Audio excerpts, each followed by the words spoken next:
नमस्कार, आप देख रहे हैं सिटी पोस्ट लाइव और मैं हूं आपके साथ पूजा शर्मा। जेडीयू के पूर्व संसदीय बोर्ड के अध्यक्ष उपेंद्र कुशवाहा ने पार्टी से अलग होकर अपनी नई पार्टी बना ली है और नई पार्टी बनाने के बाद आज पटना में प्रेस कॉन्फ्रेंस कर मीडिया को संबोधन किया है। आपको बता दें कि उन्होंने कहा है, प्रेस वार्ता के दौरान उपेंद्र कुशवाहा ने जेडीयू को जीरो बता दिया है। साफ तौर पर उपेंद्र कुशवाहा ने कहा कि जेडीयू अब बस खाली घर बचा रह गया है, अब शून्य हो चुका है जेडीयू। इसी के साथ साथ समाधान यात्रा को लेकर भी हमलावर थे उपेंद्र कुशवाहा। उन्होंने कहा है कि लोगों को झांसा देने के लिए यह यात्रा निकाला गया था। अब उपेंद्र कुशवाहा यात्रा निकालेंगे और सारे लोगों से मुलाकात करेंगे। इसी बीच ललन सिंह ने जो बयान दिया था कि 2025 का तब देखेंगे, उस पर भी प्रतिक्रिया रखी है उपेंद्र कुशवाहा ने। साफ तौर पर उपेंद्र कुशवाहा ने कहा है कि खुले मंच से ये ऐलान किए थे मुख्यमंत्री नीतीश कुमार जी कि अब नेतृत्व करता तेजस्वी यादव रहेंगे, तो अब ललन सिंह ऐसी बातें क्यों कर रहे हैं। एक जो डील रही है जेडीयू और आरजेडी के बीच में, जो डील हुई है, इसकी वजह से उपेंद्र कुशवाहा ने पार्टी छोड़ा था और अब उपेंद्र कुशवाहा ने कहा है कि जिस तरह से ललन सिंह बयान दे रहे हैं वो बिल्कुल गलत है, लोगों को झांसा देने की कोशिश कर रहे हैं, क्योंकि इसी डील की वजह से उन्होंने पार्टी त्यागा था। इसके आगे और क्या कुछ कह रहे हैं उपेंद्र कुशवाहा, छोड़े जाते हैं आपको उनके बातों के साथ। कल जो बयान आया, किसी त्यागी जी ने कहा कि 2025 के बाद 2030 तक नीतीश कुमार जी नेतृत्व करेंगे बिहार में। अब जनता दल यूनाइटेड में हम लोग भी थे और बाकी जो लोग आज हैं, सब लोग कह रहे हैं कि हम दिल्ली के लाल किला पर भेजेंगे। और पार्टी के एक बड़े नेता केसी त्यागी जी कह रहे हैं कि 2030-35 तक उनको हम पटना के गांधी मैदान में खड़ा रखेंगे। अब बताइए, वर्कर कह रहा है कि हम दिल्ली के लाल किला पर भेजेंगे और पार्टी का बड़ा नेता कह रहा है कि पटना के गांधी मैदान में हम अगला 10 साल तक उनको खड़ा रखेंगे। अब क्या हो रहा है देखिए ना, यही तो। आपको क्या लगता है नीतीश कुमार छोड़ेंगे 25 के बाद? देखिए, छोड़ेंगे और पकड़ेंगे जैसा मामला अब नीतीश जी जाने। जनता जो निर्णय करती है वही निर्णय होता है, वो किसी के छोड़ने और पकड़ने से थोड़े होता है। पकड़ के रखना हो अपनी मर्जी से कि हम नहीं छोड़ेंगे, तो आदमी जीवन की अंतिम सांस तक नहीं छोड़ेगा। इसलिए जनता चाहेगी वह होगा ना। आप यात्रा पर निकलेंगे? हाँ, यात्रा पर निकलने का कार्यक्रम बन रहा है पूरे बिहार में। हम जिस तरह से कोई नया काम आदमी घर में शुरू करता है और सबसे पहले अपने कुल देवता की पूजा करता है, तो उसी तरह से हम समाजवादियों के कुल देवता जो महापुरुष हैं देश भर में, अलग अलग जगह पे, जगदेव बाबू हैं, कर्पूरी ठाकुर जी हैं, गांधी जी हैं, फणीश्वरनाथ रेणु जी हैं, बीपी मंडल जी हैं, बाबू कुंवर सिंह जी हैं, श्री कृष्ण सिंह जी हैं। तो जहाँ जहाँ जिनका जन्मस्थान या जन्मधरती है, या गांधी जी का जो कर्म भूमि है, हम शुरू करेंगे भितिहरवा गांधी जी की कर्म भूमि से। और सब जगह इस तरह के जो भी महापुरुष हमारे हैं उनको जाकर प्रणाम करेंगे, उनका चरण स्पर्श करेंगे। तो इस तरह की यात्रा का एक कार्यक्रम बन रहा है। बिहार या बिहार से बाहर भी जाएंगे? नहीं, बिहार की बात है।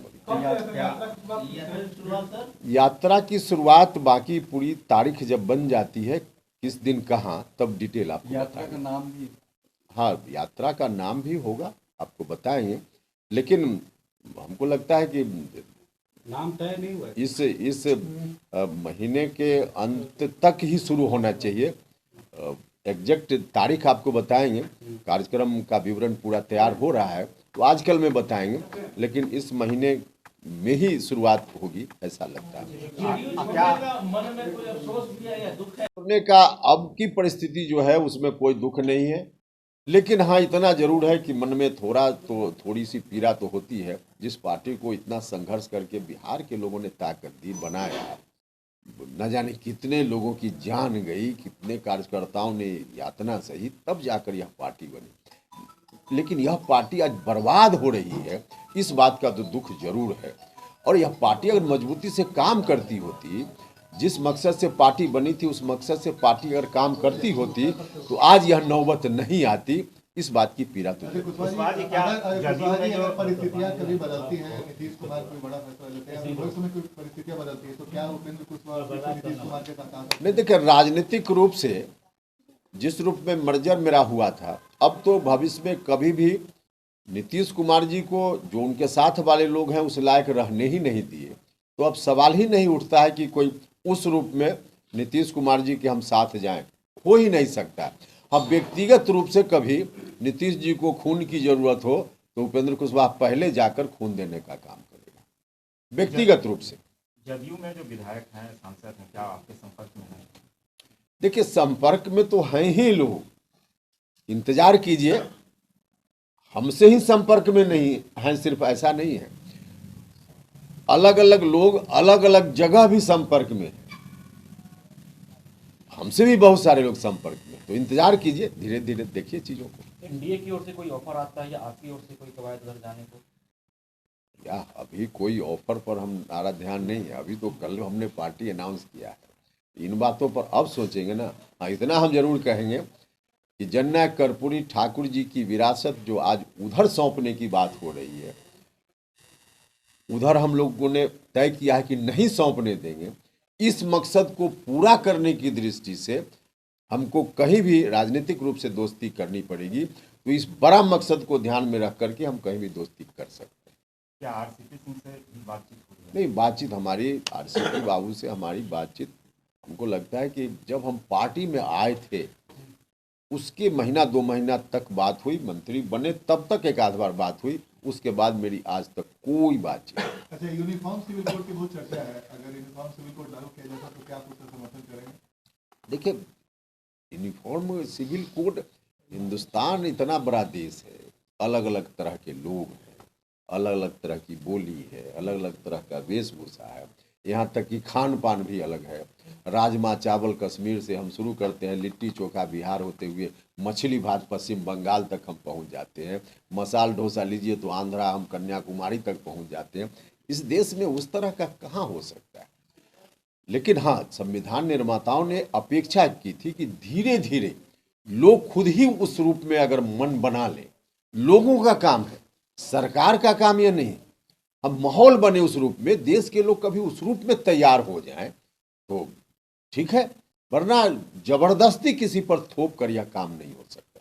हो अच्छा है, लेकिन जबरदस्ती थोप कर नहीं हो, लोग स्वतः धीरे धीरे अगर उस ओर जाएं तो मुझको क्या इतराज है। निशाना पर हम किसी को नहीं ले रहे, हम बिहार की जनता का क्या इंटरेस्ट है उस इंटरेस्ट को ध्यान में रखकर काम कर रहे हैं। बिहार की जनता, हम फिर ही कहेंगे कि कभी नहीं चाहेगी पुराना वाला 15 साल वाला जो राज्य था उसमें लौटना। तो इसके चलते हम कह रहे हैं अब निशाना किनके तरफ जा रहा है उससे हमारा मतलब नहीं। सर, एक बार आप भी तो गए थे राजद के साथ गठबंधन में, तो उस समय ये बात आपको समझ में नहीं आई? नहीं, जिस समय हम महागठबंधन में गए थे राजद के साथ, उस समय बिहार को किसी को सौंपने की बात नहीं थी, पार्लियामेंट का चुनाव था, याद कर लीजिएगा। उस समय बिहार में किसके हाथ में सत्ता जाए यह नहीं था, उस वक्त पार्लियामेंट का चुनाव था। देश में किसकी सरकार आए इसके लिए चुनाव था, बिहार की सत्ता किसके हाथ में जाए इसके लिए चुनाव नहीं था, तब हम गए थे। नीतीश जी का क्या मजबूरी है कि इस तरीके से अगर देखा जाए कुछ दिनों से जिस तरीके से तेजस्वी यादव को आगे बढ़ा रहे हैं, उनके बारे में फेवर में बात कर रहे हैं, कुछ तो मजबूरियां रही होगी कि वो मुख्यमंत्री हैं, इसके बाद अचानक किसी को अपने पार्टी में नहीं नाम लेकर सामने को वाले को प्रोजेक्ट कर रहे हैं, तो कुछ तो देखिए, हमने तो कहा ही है ना कि उन्होंने इतने दिनों में कोई सेकंड मैन तैयार नहीं किया, जो उनका जनाधार था मौलिक रूप से, बाकी तो बाद में सब लोग जुड़े, लेकिन जो जनाधार था लव कुश अति पिछड़ा, बाकी लोग भी जुड़े। हम नहीं कह रहे कि इन्हीं लोगों ने मिलकर उनको मुख्यमंत्री बना दिया, सारे लोगों ने मिलकर बनाया, लेकिन जो मूल जनाधार था, जिन लोगों ने शुरुआती दौर में ताकत दी, वहाँ से किसी को नीतीश कुमार जी ने उस रूप में आने का मौका नहीं दिया ना, तो वैसे लोग आज हैं ही नहीं उनके साथ। अब वैसे लोग होते तो आज नीतीश कुमार जी की भी यह दुर्गति नहीं होती, नहीं है, इसलिए अब ऐसे लोगों की सलाह पर चल रहे हैं जिन लोगों को जननायक कर्पूरी ठाकुर जी की विरासत से कोई मतलब नहीं, तो वैसे लोग की सलाह पर चलने की उनकी व्यवस्था है, और इस व्यवस्था के कारण नीतीश जी इस स्थिति में पहुंच गए। मुख्यमंत्री कुमार को प्रधानमंत्री मटेरियल बताया था, तो अब तो आप अलग हो गए हैं, लगता है कि प्रधानमंत्री के रूप में अगर होंगे तो उधर ज्यादा सर व्यक्त आपने कल जिस तरीके से जेडीयू छोड़ा उसके बाद ललन सिंह का बयान आया कि हमने कब कहा था कि 2025 में तेजस्वी यादव चेहरा बनेंगे। नीतीश कुमार कई बार पब्लिकली तो मतलब कौन किसको धोखा दे रहा है पता नहीं चल रहा। आप बोल रहे कि जेडीयू ने आपको धोखा दिया, उधर लग रहा है कि वो उनको भी एक बार लग रहा है कि धोखा मिल गया। देखिए, जनता दल यूनाइटेड में अब तक तो यही हम लोग सुनते रहे हैं कि नीतीश कुमार जी सर्वमान्य नेता हैं। नीतीश कुमार जी ने जो कहा सबको मानना पड़ेगा। अब नीतीश कुमार जी की बात पर मैंने टिप्पणी की तो मुझको दल से बाहर होना पड़ा। अब नीतीश कुमार जी सर्वमान्य नेता हैं, उनकी बात जिस रूप में आई, उन्होंने कोई बंद कमरे में नीतीश जी ने नहीं कहा, सार्वजनिक मंच से एक बार नहीं कई बार नीतीश कुमार जी ने कहा। यहाँ तक कि महागठबंधन विधानमंडल दल की बैठक में उन्होंने बाकायदा तमाम विधायकों के सामने घोषणा की कि अगला अब तेजस्वी यादव के हाथ में होगा। अब इतनी बात के बाद राष्ट्रीय अध्यक्ष जनता दल यूनाइटेड कह रहे हैं कि मैंने कब कहा। अब सर्वमान्य नेता नीतीश कुमार जी हैं जेडीयू में कि ललन सिंह जी हैं, यह तो उनको तय करना पड़ेगा। देखिए, कुल मिला जुलाकर मुझको लगता है कि हम लोगों का जो एक्शन हुआ है और बिहार की जनता की जो भावना है, संभवतः नीतीश कुमार जी गए हैं यात्रा में विभिन्न जगहों पे, तो उनको भी लगा होगा कि बिहार के लोग क्या चाहते हैं।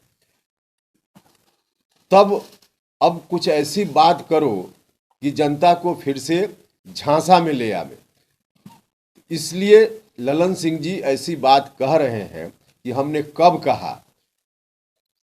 नीतीश कुमार जी कुछ बोलेंगे, ललन सिंह जी कुछ बोलेंगे, तो इसका मतलब सीधा है अब कि जनता को फिर से झांसा में लाने का प्रयास है। इन लोगों ने अंदर अंदर तय कर लिया है। राष्ट्रीय जनता दल के लोग आधिकारिक रूप में कहते रहे हैं। राष्ट्रीय जनता दल के जो भी आधिकारिक लोग बयान जिन लोगों ने भी दिया है, पहले उनसे कहवाएं कि नहीं, यह गलत है, कोई ऐसी बात नहीं है, तेजस्वी यादव को अगला मुख्यमंत्री महागठबंधन नहीं बनाएगा। राष्ट्रीय जनता दल के लोग कहें, क्योंकि उन लोगों का दावा था, डील है, और उस दावा को नीतीश कुमार जी ने स्वीकार किया था। कुल मिला जुलाकर बिहार की जनता को लोग झांसा में रखना चाहते हैं, ठगना चाहते हैं। अंदर में तय है, अब बाहर में उपेंद्र कुशवाहा का दबाव बढ़ गया है, इसलिए कुछ ऐसा बोलो कि जनता फिर झांसा में आ जाए। बस इस कारण से ललन सिंह जी बोल रहे हैं, और कोई दूसरा कारण नहीं। आपके बाद